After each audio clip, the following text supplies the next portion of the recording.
Now to target the lower chest, you want to do a downward chest press from up high on a door.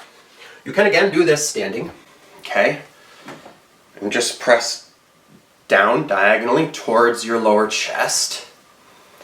And that's great as long as you move forward enough so that you have enough tension on the bands and are pressing down towards your lower chest, all right? You don't want to lean into it because then your torso is perpendicular to the band and that's just a straight chest press, okay?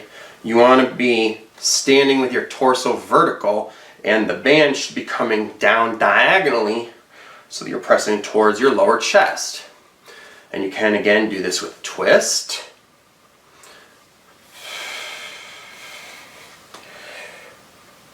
Or diverging and converging. And with this one, you can even cross over if you want.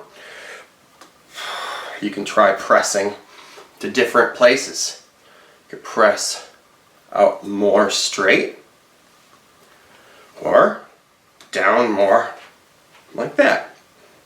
And if you like the way that it feels to press more downwards, what I like to do is do this kneeling. So now I feel like I'm getting an even better low chest workout. All right, because I'm pressing downward now at a 45-degree angle.